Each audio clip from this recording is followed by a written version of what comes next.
After months and months of what some might call anticipation, Disney finally released the latest Star Wars television series, The Acolyte, with much lead up and much media speculation on what this series would be. The critics overwhelmingly came out and said this was a good show with a 90% rating on Rotten Tomatoes, and saying that this, hey, was the next great thing for Star Wars. This was going to be the thing that turns it around. Well, I watched the first two episodes myself, and I can safely assure you that it is anything but that. The first two episodes of The Acolyte are nothing more than the latest addition in the Disney steaming turd pile of their Star Wars content, and we're going to get into it here today on the Professor's Tavern. So, grab your pipes, grab your pints, and join me here in Professor's Tavern.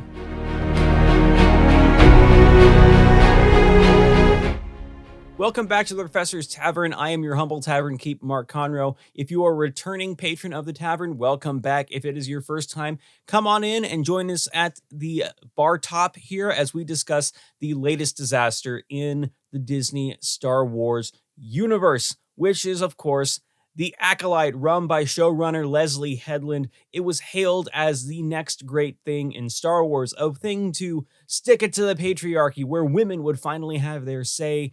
And of course, it was going to save Star Wars. This was going to be the thing that corrected the course.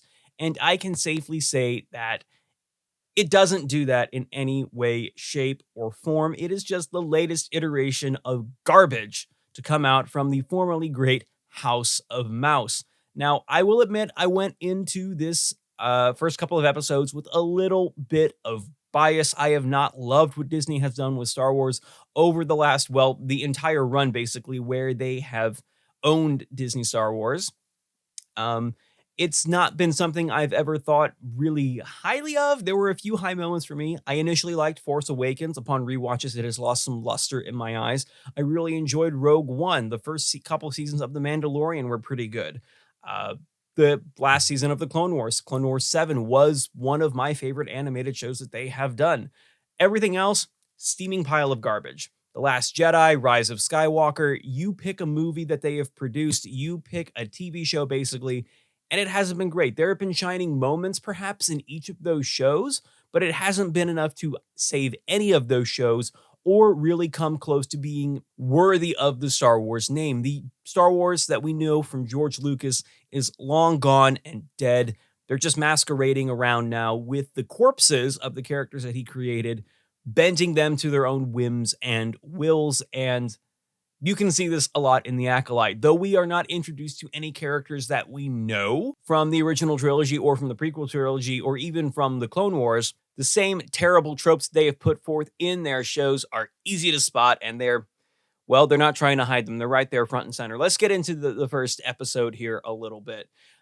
Right from the start, we have this spooky Sith assassin type person who comes into this little bar in some far-flung planet that I didn't bother to write the name down of because it doesn't matter. It's just another vast location in the wide galaxy of Star Wars, right? That's what they're pitching it to us as.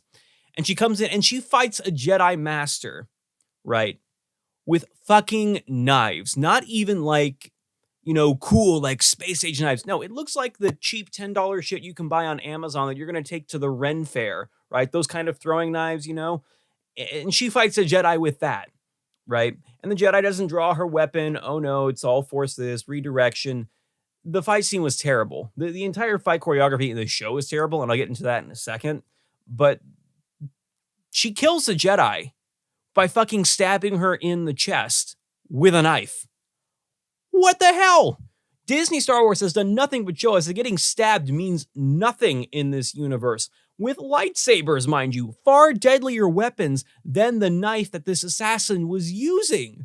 We have seen, just in the Ahsoka series, we see Sabine get stabbed through the stomach, and she's fine.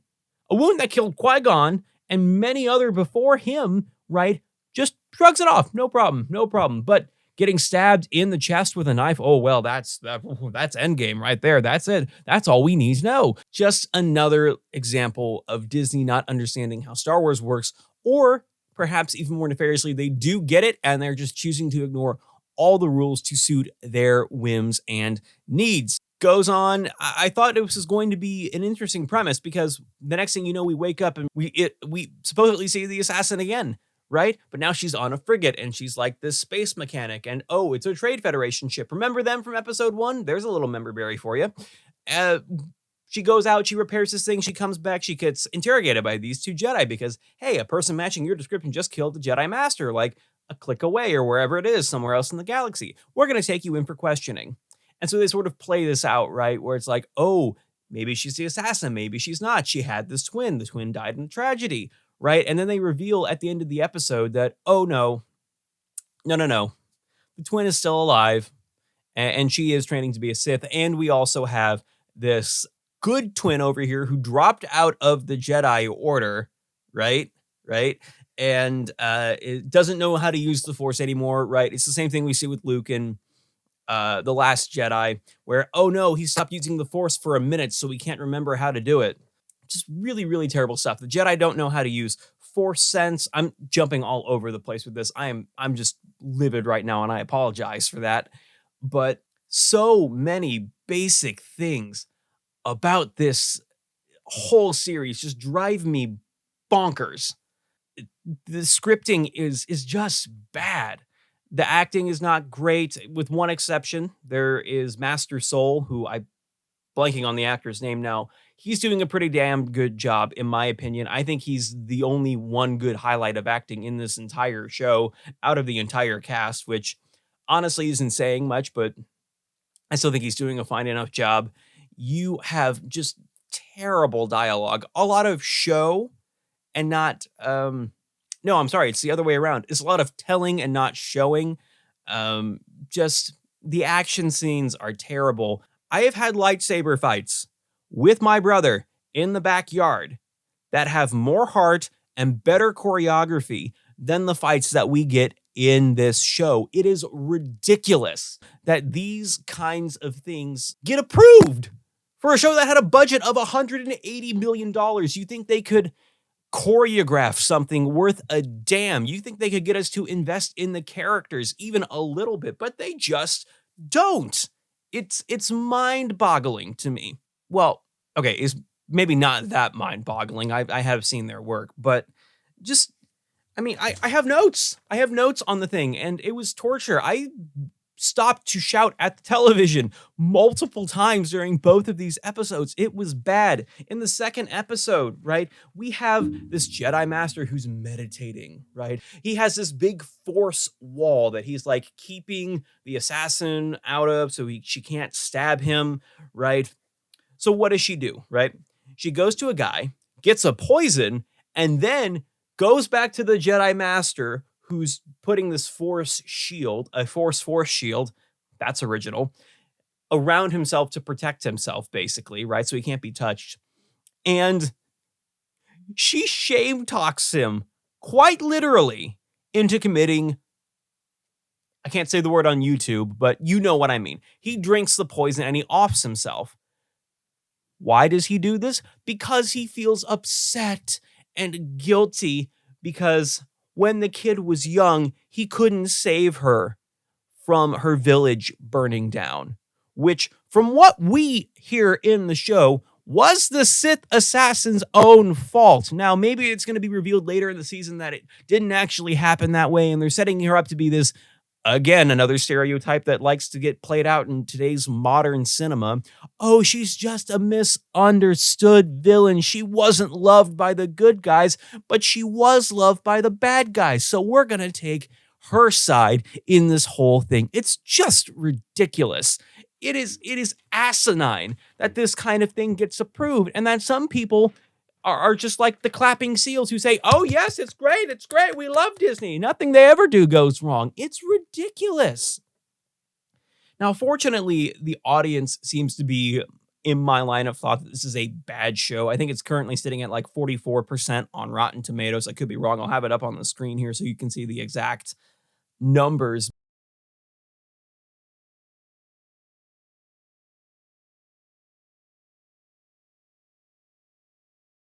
This is not a good show. And just take for a second all the other issues I could go on about. with this program, but you could make this as far left of a show as possible, right? You could make this show as woke as possible. But if your writing was good, the acting was good, the choreography was good, then we would just be nitpicking what the story was about. And I would still say it is not a good show because I would thoroughly disagree with the message they are pushing. But you don't even have the basics right. You can't even get good dialogue written. The story, I couldn't care less about most of these characters. The only one I'm really invested in is Master Soul, who is this wiser, older Jedi figure who is supposed to be the mentor in all of this, right? And he seems like a good dude. He seems like a relatively strong male character, which I just know they're going to ruin and screw him over in the end, because that's what they do in modern cinema. They give us a good, seemingly strong-ish male role model, male character, and they just tear him down because we can't have men succeeding, dang it. The whole thing, just bad from top to bottom. I can't stand it. I'm going to need several of these to just power through the rest of this series. As I said in the short little immediate reaction a couple days ago, it gets an F. It's probably going to stay an F. It's probably going to fall to an F minus. If there is a grade I could give it worse than an F, I would give it that right now, but I can't. So for now, save yourself the trouble of slogging through The Acolyte. It's not worth your time. It is a bad TV show.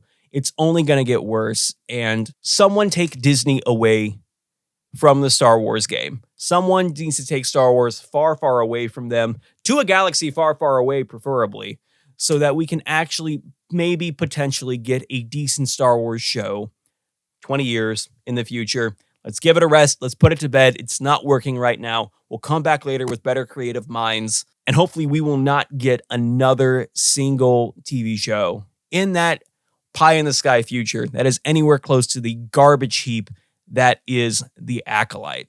That was a long rant.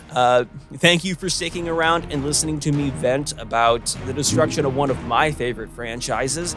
If you agreed, give a like, share, and subscribe to the channel here. And if you didn't, well, I thank you for sticking around this long. Thank you so much for tuning in, and I hope I'll see you next time here in the Professor's Tavern.